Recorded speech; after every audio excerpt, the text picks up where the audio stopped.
안녕하세요. 저는 의정부에 사는 42살 주부입니다. 현재 저는 남편과 이혼한 상태예요.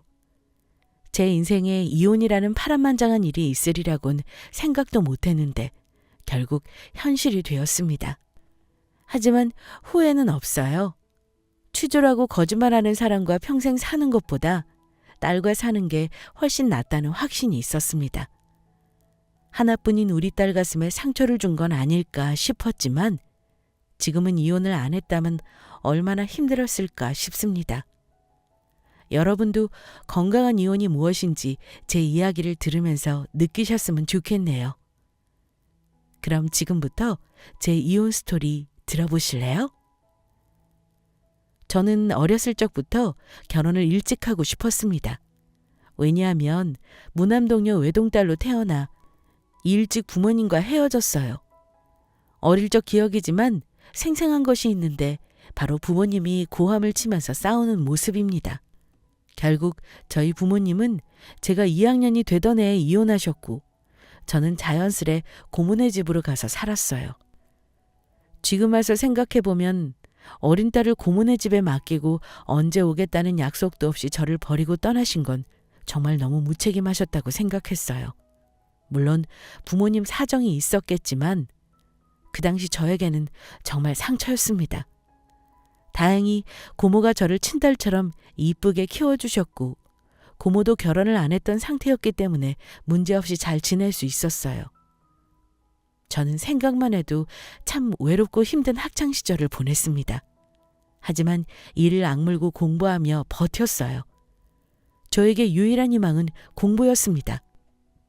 저를 무시하는 사람들에게 당하지 않으려면 누구보다 당당해져야 했고 그 유일한 수단이 공부였어요. 결국 저는 열심히 공부해서 좋은 대학교에 가게 되었고 고모도 정말 기뻐해 주셨습니다. 대학교 졸업 후 저는 공부에 대한 꿈이 있어 결국 대학원까지 가게 되었습니다.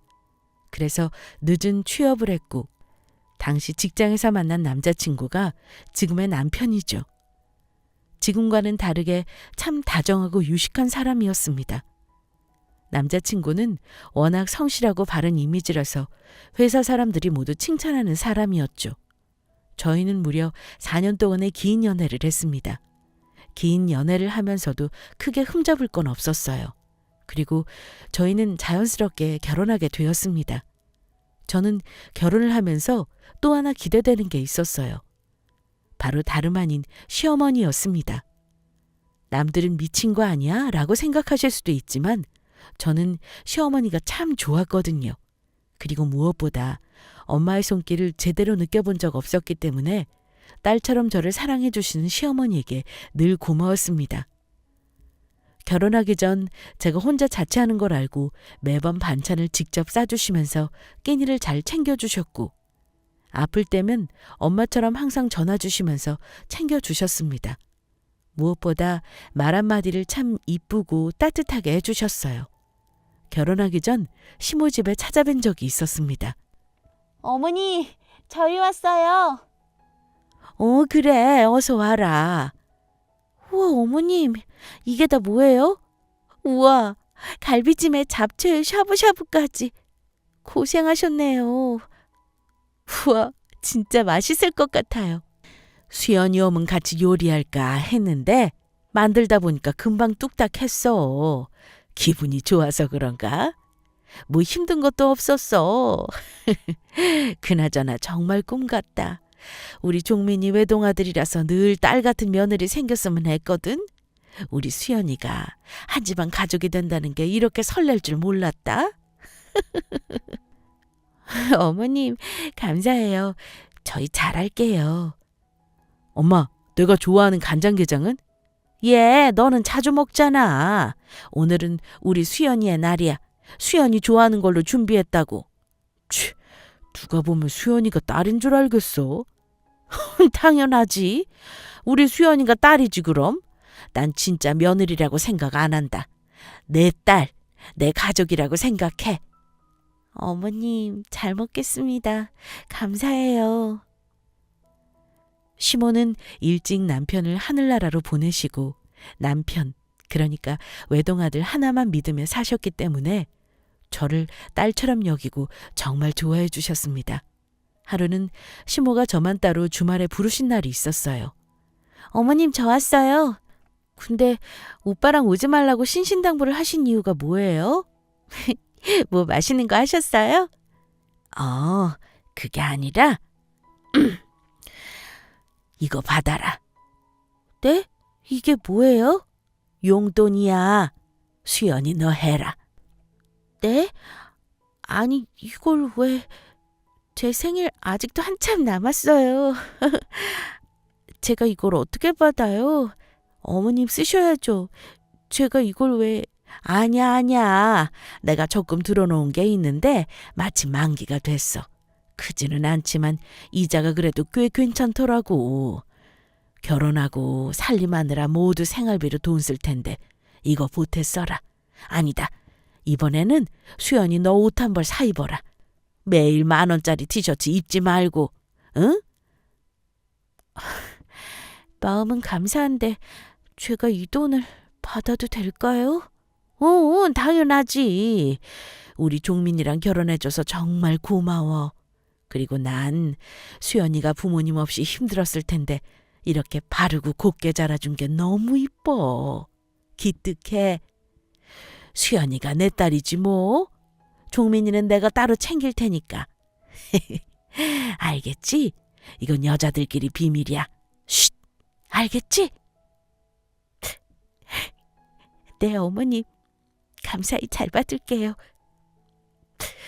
이번에는 어머님 말씀대로 이쁜 옷 한 벌 사 입을게요. 제가 더 잘할게요. 그래. 지금도 잘하고 있어. 진짜 시모는 거의 엄마나 다름없었습니다.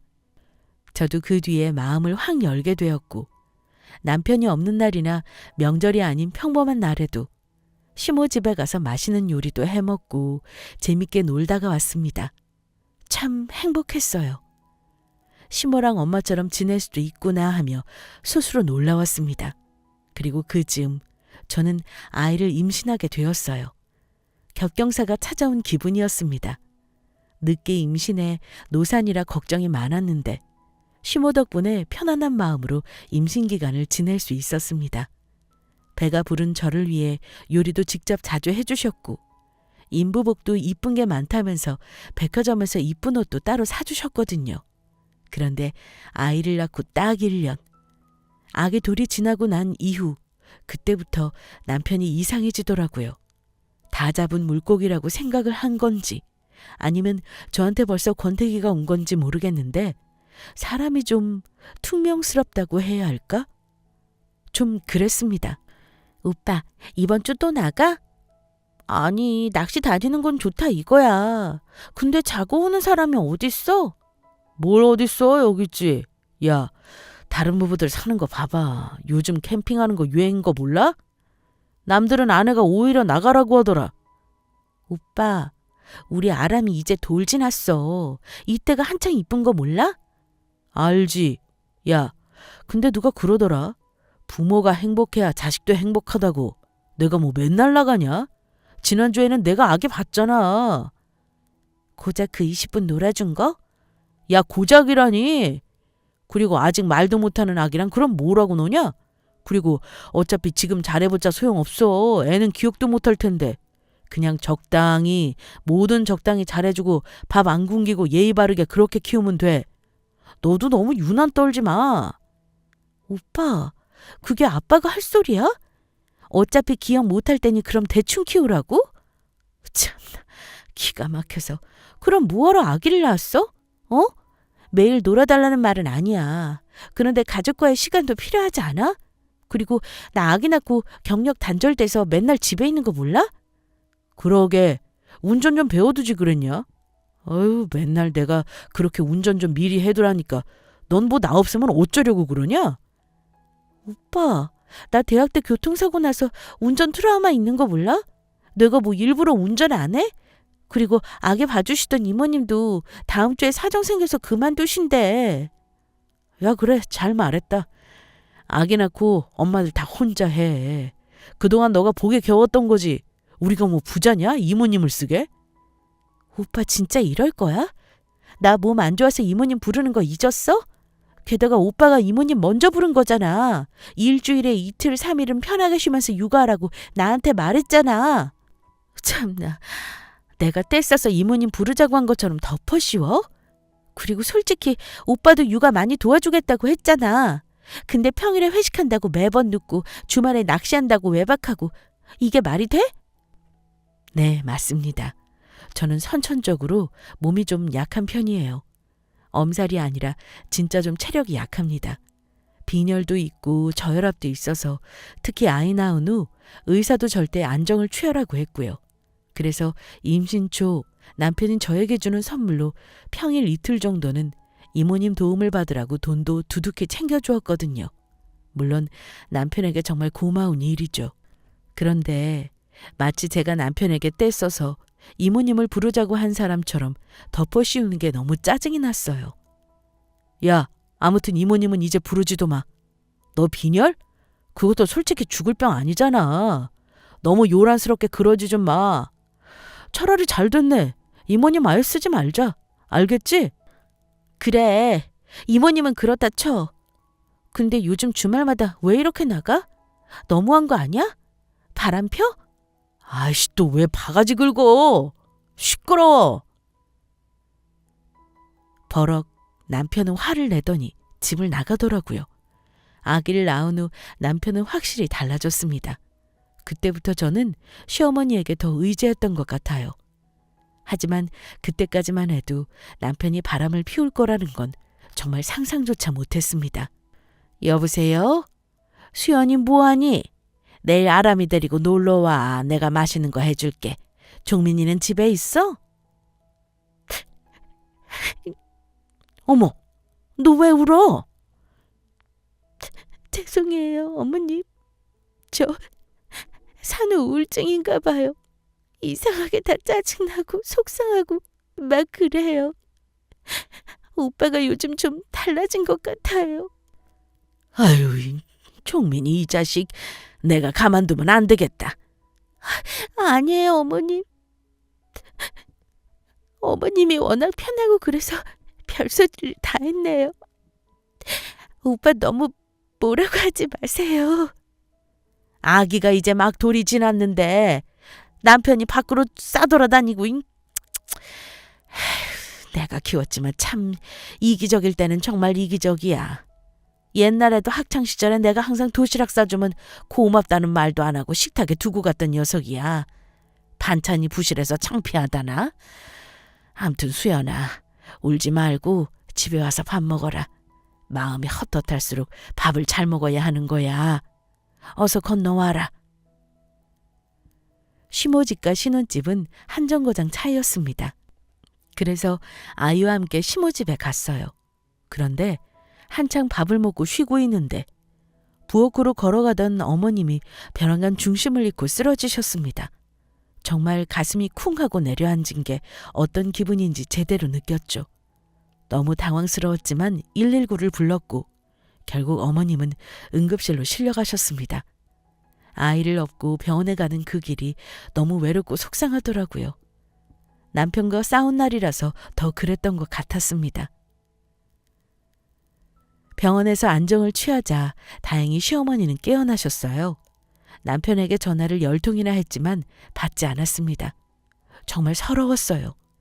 나중에 의사 소견에 의하면 시모는 기립성 저혈압이라고 하더라고요. 알아보니 고혈압보다 더 무서운 게 기립성 저혈압이라고 했습니다. 기립 시에 혈압이 낮아지고 어지럽고 때로는 실신하게 되는 상태까지 온다고 했어요. 어머니, 참만 다행이네요. 응, 그래. 진짜 나도 아까는 순간적으로 기억이 안 나더라.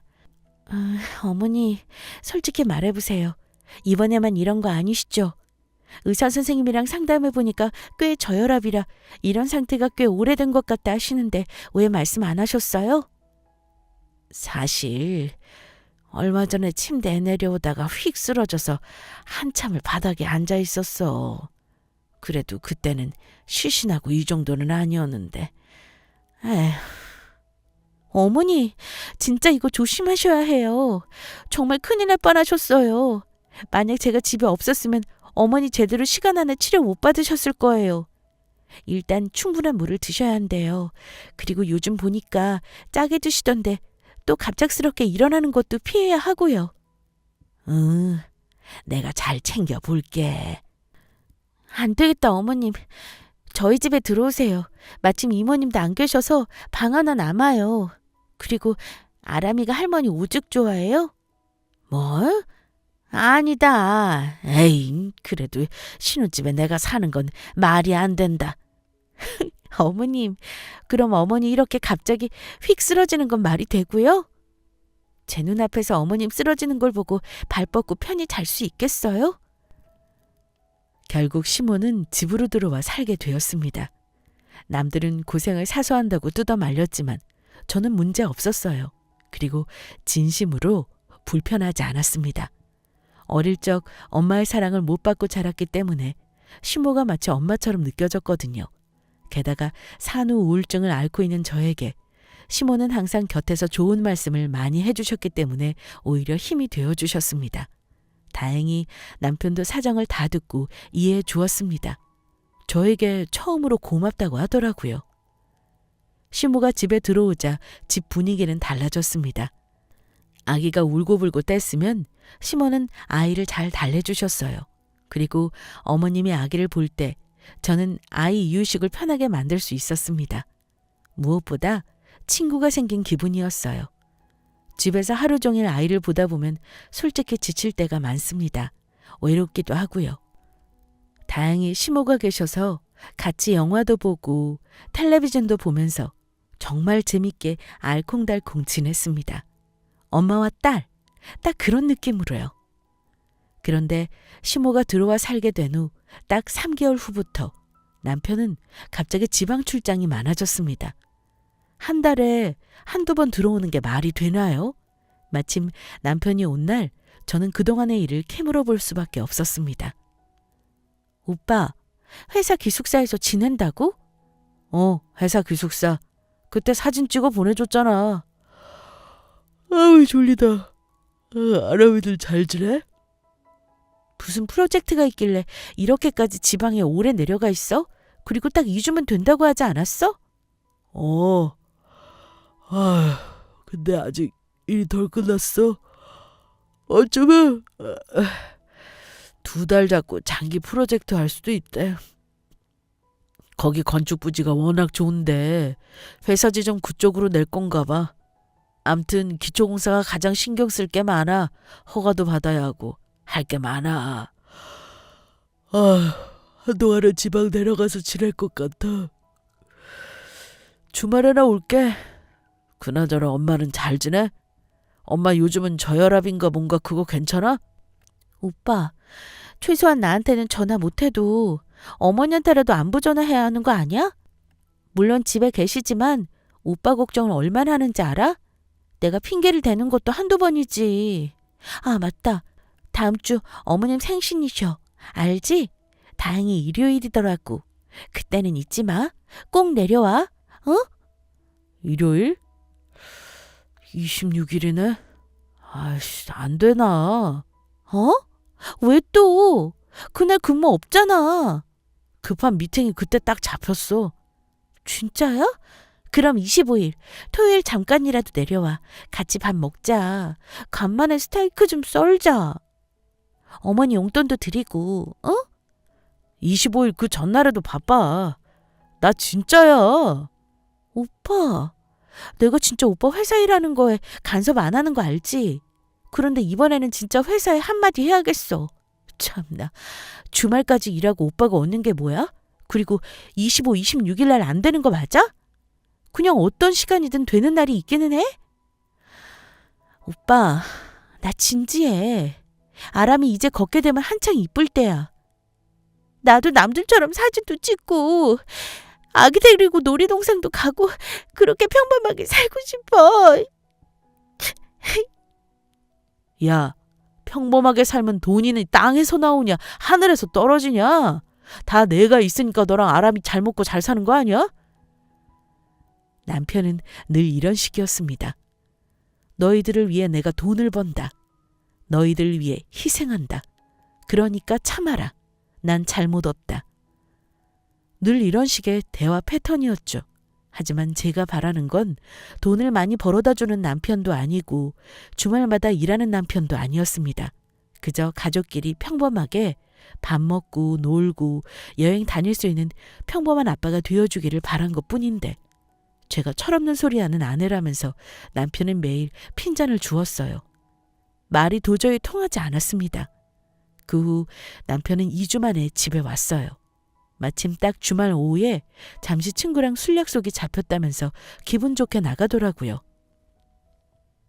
대학교 동창이라면서 오랜만에 한껏 꾸미고 나가길래 의심이 되긴 했어요.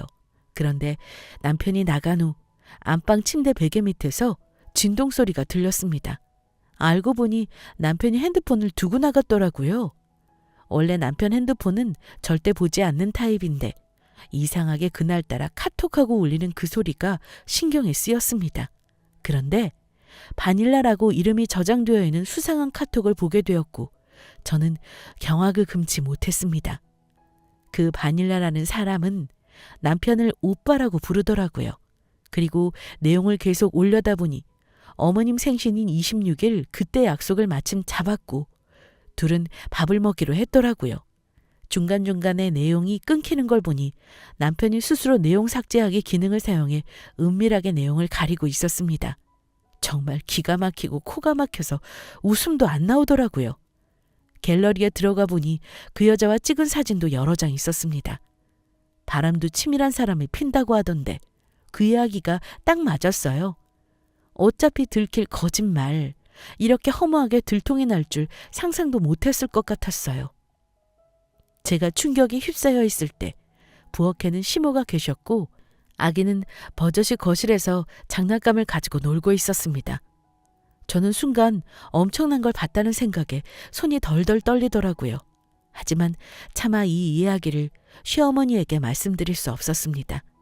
안 그래도 저혈압 때문에 힘드신데 괜히 스트레스를 주고 싶지 않았거든요. 그리고 5분 후 남편이 불이 났게 핸드폰을 찾으러 집에 다시 왔습니다. 아니나 다를까 핸드폰이 제 손 안에 있는 걸 보고 소리를 치고 난리를 피우더라고요. 뭐야, 이걸 왜 당신이 가지고 있어? 아이씨. 핸드폰 가지러 온 거야? 참나, 그러게 안 하던 짓을 해? 아 몰라, 이리 줘. 남편은 숨기는 게 분명히 있는 눈치였습니다. 그리고 결국 그날도 밤 12시가 다 되어서야 들어왔죠. 저는 일부러 모르는 척했어요. 그리고 조금씩 증거를 모아 제대로 터뜨려야겠다고 생각했습니다. 그런데 생각보다 남편은 허술하기 짝이 없었습니다. 핸드폰 패턴을 비밀번호로 바꾸었길래 이상해서 다시 풀어봤더니 0000으로 비번을 바꾸었더라고요. 남편의 핸드폰을 보는 건 정말 마지막 자존심이었는데 도저히 못 참아졌습니다. 오빠라고 부르는 낯선 여자의 카톡을 본 이상 저도 이대로 가만두고 볼 수는 없었거든요. 남편의 핸드폰은 정말 시한폭탄과도 같았습니다. 그동안에 나누었던 카톡들을 모두 캡처해서 저에게 보내두었죠. 그리고 들여다보니 남편은 그 상간녀와 교류한 걸 들키지 않기 위해 커플 메신저 어플로 따로 소통하고 있었습니다. 누가 봐도 딱 연인 사이였죠. 저는 조용히 그리고 은밀하게 증거 자료들을 모았습니다. 제가 그때 남편 문제로 워낙 신경이 너무 예민하고 스트레스를 받았는데 시어머니는 바로 눈치를 채시곤 저를 걱정하셨습니다.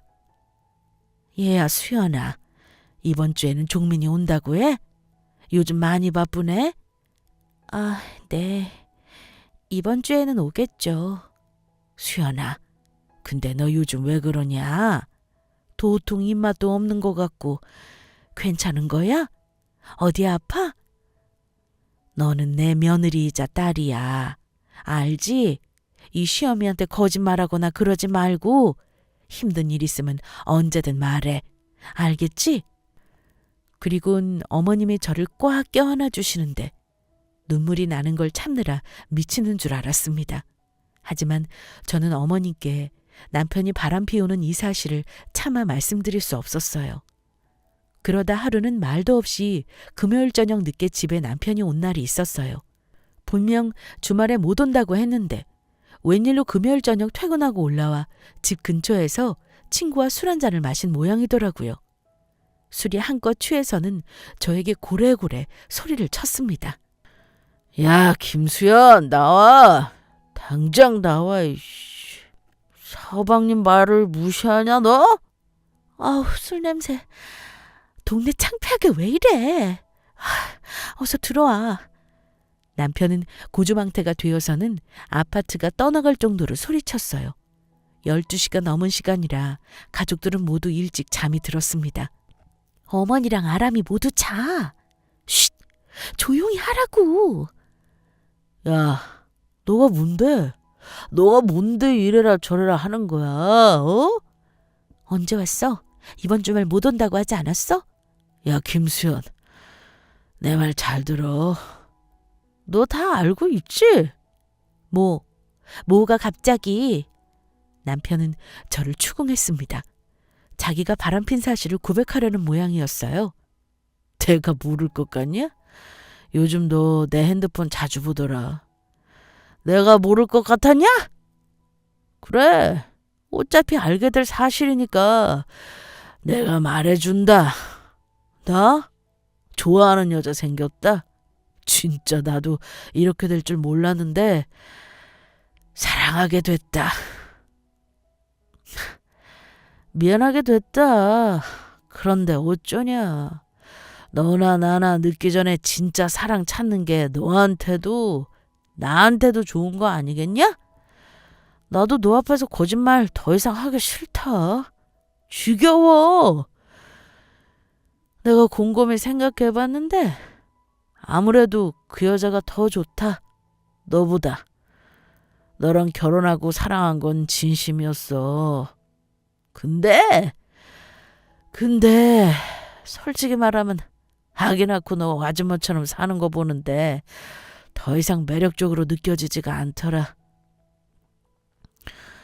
우리 엄마 돌아가시면 바로 이혼하자. 엄마만 돌아가시면 너랑 안 사니까 준비해둬. 나도 엄마 앞에서 더 이상 비참해지기 싫다. 그래서 말인데 나 회사 기숙사 아예 들어갈 테니까 그렇게 알아. 지방으로 아예 부서 돌리려고 팀장한테 말할 거야. 내가 당장 이혼해달라는 이야기는 안 할게. 우리 아람이 또 아직 어리고. 근데 같이 사는 건 이쯤에서 그만하자. 뭐?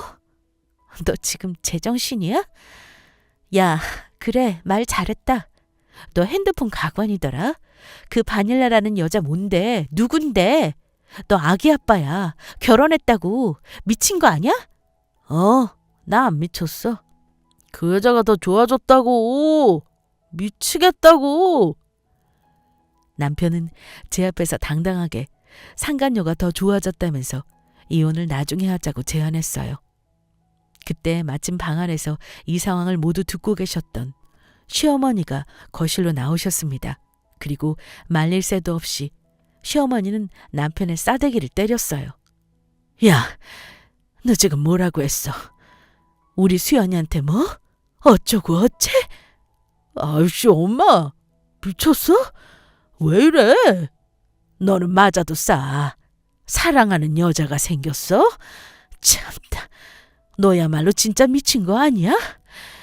너 아람이 아빠야. 수연이 남편이고. 너 내가 아는 아들이 맞아? 아이고. 아이고, 세상에 진짜 미친 거지? 어떻게 이럴 수 있냐?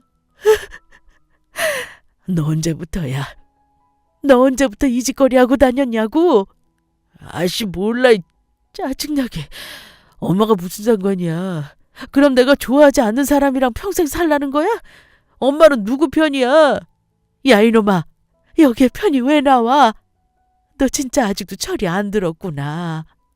아이고. 내가 자식을 잘못 키웠어.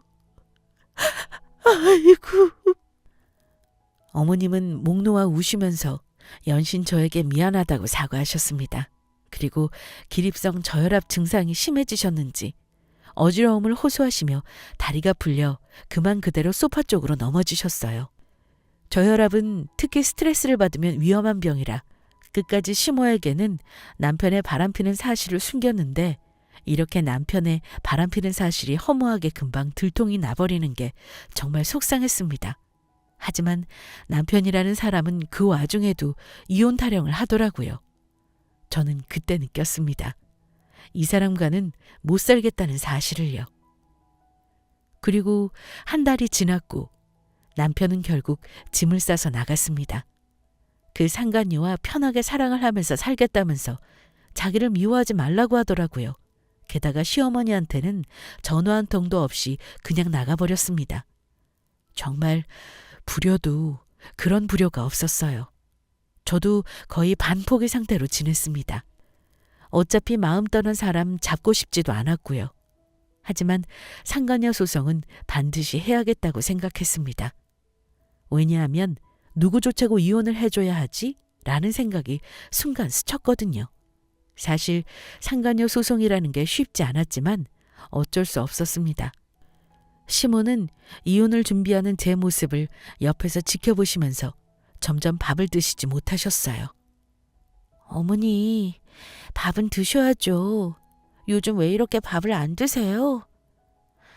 입맛이 없어.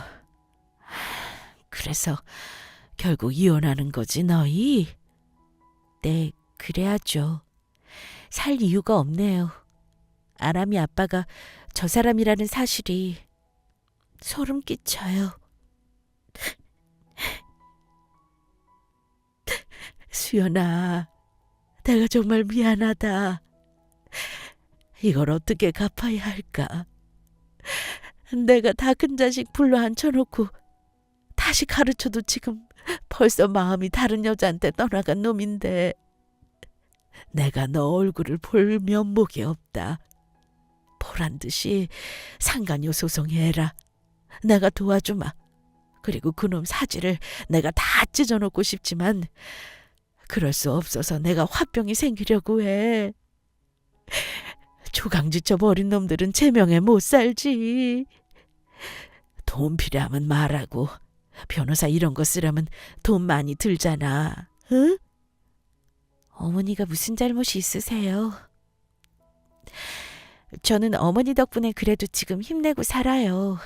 그러니까 밥도 잘 드시고 건강하게 오래오래 제 곁에 있어주세요. 돈도 일단은 여유 있으니까 걱정 마시고요.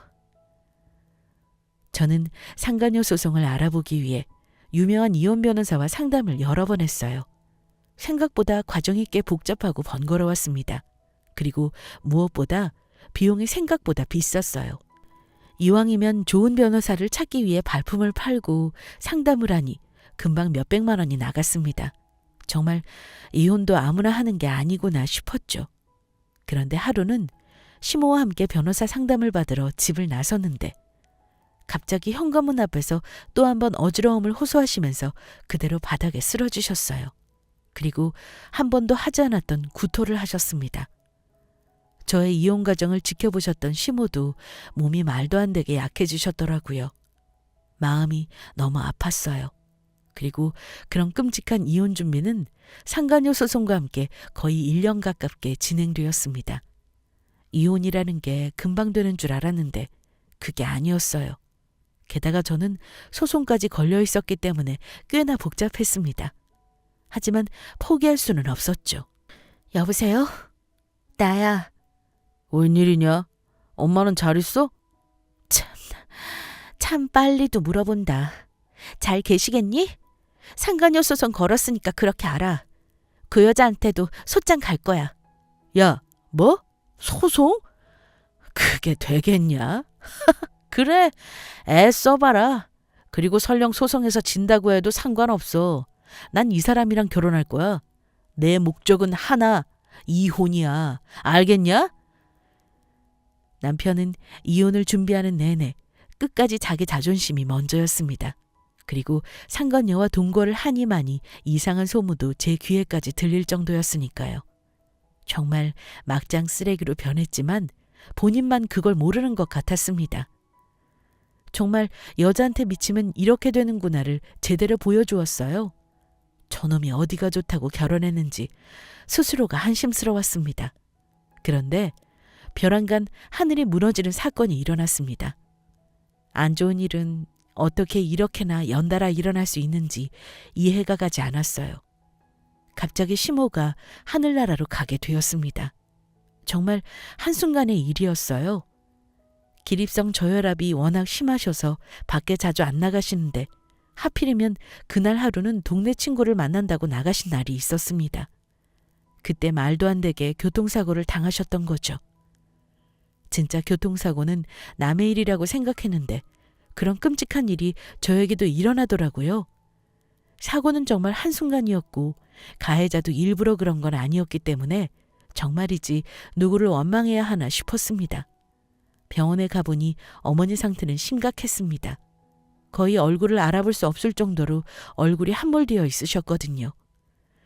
가슴이 찢어지는 기분이었습니다. 불행이 이렇게나 갑자기 한꺼번에 몰아칠 수 있구나 하며 하늘의 저주를 받는 느낌이었어요. 다행히 생명에는 지장이 없었지만 의사 말로는 절대 안정을 취하지 않으면 저혈압으로 큰일 날 수 있다고 하셨습니다. 남편도 병원에 왔지만 이틀 정도만 있다가 다시 직장 때문에 제가 시모 곁을 지켰어요. 그런데 다음 날 갑자기 이상한 전화 한 통이 왔습니다. 여보세요? 김수연 씨인가요?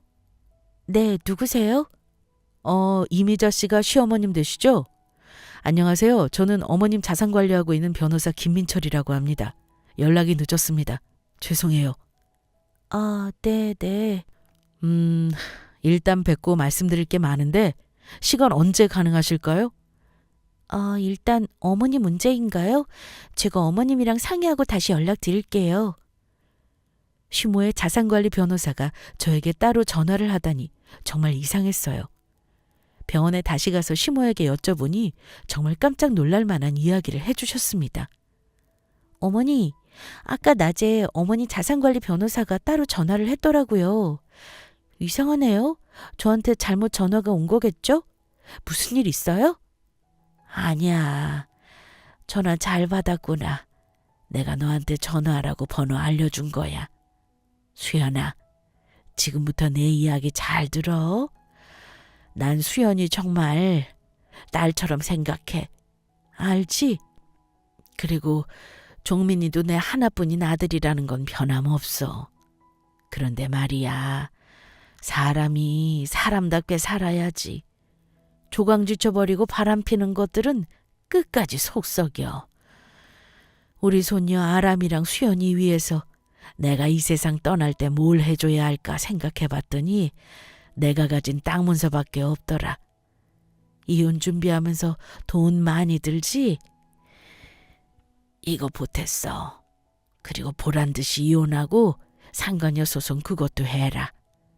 이혼하고 떳떳하고 당당하게 잘 살아. 내가 가진 땅 명의를 수연이 너한테로 돌리고 싶다. 내가 수연이 너 계좌에 10억 보내줄 거야. 근데 이게 워낙 돈이 많아서 명의 변경하려면 복잡하더라고. 그래서 변호사도 만나야 하고 그럴 거야. 아무튼 이혼하고 나서도 문제없이 하려는 거니까 상담받고 와. 어머니, 제가 이 돈을 어떻게 받아요? 아니야. 진짜 주고 싶어서 그래. 난 하나도 안 아까워. 우리 손녀 아람이 얼굴 보면 억장이 무너져. 내가 아들을 잘못 키웠지. 결국 저는 변호사를 만나게 되었고 그동안 자초지정을 모두 듣게 되었습니다. 알고 보니 어머니는 물려받은 땅이 많으셨더라고요. 제가 알고 있던 것 말고도 꽤 몇 개나 더 있었습니다. 그런데 나머지 것들은 기부를 하신다고 결정하셨고, 그리고 제가 알고 있던 그 땅은 제 이름으로 명의를 돌려두셨습니다. 그리고 혹시나 자신이 죽게 되면 그 땅 명의를 며느리에게 돌리겠다는 서약도 모두 해두셨더라고요. 어머님이 이거 언제 작성하신 건가요? 실례지만 지금 현재 이혼 준비 중이시죠? 이혼 한창 준비하시면서 그때 오셨어요. 본인이 며느리한테 미안하고 한스럽다면서 줄 게 땅밖에 없다고 하셨습니다. 아마 눈치 못 채셨을 거예요. 며느리가 알게 되면 큰일 난다면서 비밀스럽게 준비하셨어요. 며느리가 거부한다고 하면 손녀 아람이에게 명의를 주고 싶다면서 이순이로 손녀로 해두셨어요. 그럼 남편은요? 그래도 직계가족이 먼저 아닌가요? 네, 통상 그렇게 생각하시는데요. 이렇게 본인이 직접 죽은 후에 누구에게 물려주고 싶다고 공인을 해두면 또 문제가 달라집니다. 이건 이혼하게 되시더라도 며느님 또는 손녀분 명의로 땅은 가지게 되실 거예요. 법적으로 문제 생기지 않게 미리 준비하신 부분입니다. 저희만 믿으세요. 그리고 전 남편분 앞으로는 현재 어머니가 살고 계셨던 그 아파트 한 채는 남겨두시겠다고 하셨어요. 네. 정말 감사합니다. 그리고 저는 결국 어머님이 주신 그 10억 땅에 대한 명의를 받아들였어요. 남편에게 할 수 있는 유일한 복수라고 생각했고 시어머니께서 저에게 주신 선물이라는 생각으로 감사하게 받기로 결심했습니다. 하지만 이혼 과정에서 이 사실을 알게 된 남편은 난리가 났어요. 법정에서 저를 때리려고 손도 올리고 난리도 아니었습니다. 심지어 제가 시모를 협박해서 이 사단이 난 거라면서 저를 음해하고 못살게 굴었어요. 하지만 명백한 증거가 있었고 시어머니는 아들이 바람핀 순간부터 천천히 이 계획을 하고 계셨기 때문에 문제될 건 없었습니다. 그런데 3개월 후 끔찍한 일이 생겼습니다. 갑작스레 시모가 심장마비로 세상을 떠나셨어요. 워낙 스트레스를 많이 받으셨고 제가 이혼 준비를 하는 과정에서 어머니는 식음을 전폐하실 정도로 힘들어 하셨거든요. 어머니, 엄마, 이렇게 가버리시면 전 어떡해요? 제 생애 처음이자 마지막 엄마 같았던 시모가 갑자기 그렇게 하늘나라로 떠나자 저는 이제 의지할 사람이 없었어요. 정말 절망적이었습니다. 코로나 때문에 장례는 간단하게 진행했어요. 빌어먹을 남편 놈도 3일 내내 상을 같이 치루었습니다. 상을 치르는 동안 저는 남편과 눈도 마주치지 않고 대했어요. 정말 같은 공간에 있다는 사실 자체만으로도 소름이 끼치고 더러웠습니다.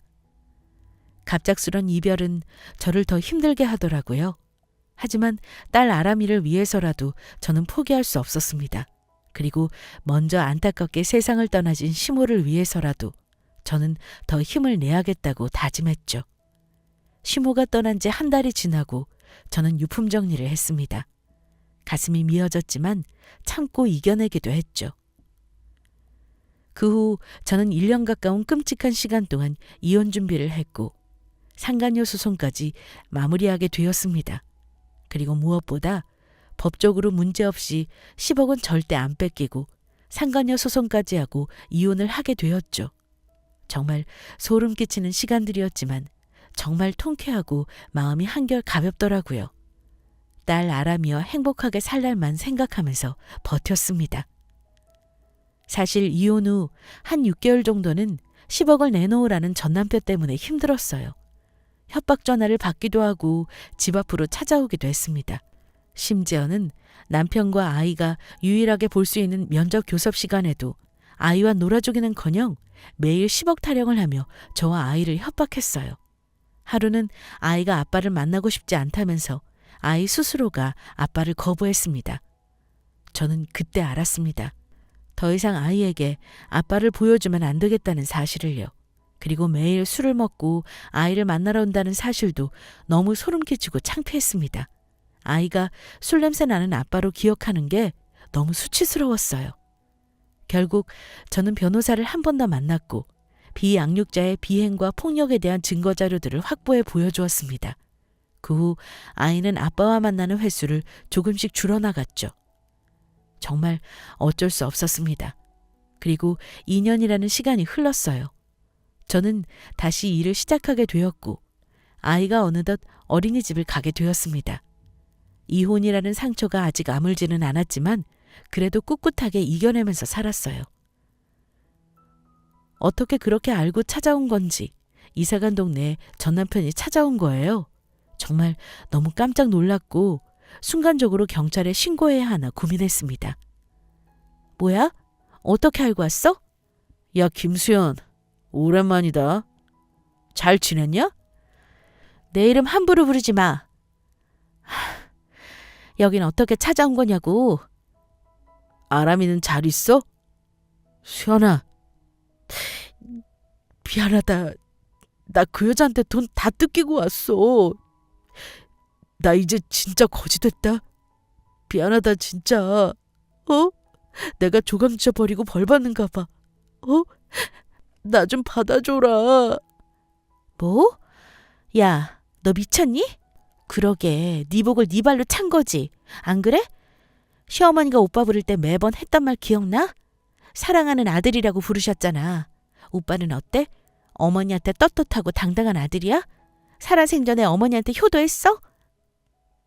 못했지. 그러니까 내가 이렇게 후회하고 너한테 용서를 비는 거 아니야. 어머니 이제 세상에 안 계시니까 얼굴도 볼 수 없고 효도도 할 수 없잖아. 효도라는 게 그런 거야. 살아계실 때 제대로 못하면 돌아가시면 어찌할 방법이 없다는 거. 그래서 있을 때 잘하는 말도 있잖아. 오빠도 마찬가지야. 다시는 내 앞에 나타나지 마. 난 이미 끝났어. 아람이랑 나는 아빠 같은 거 이 세상에 없다고 생각할 거니까.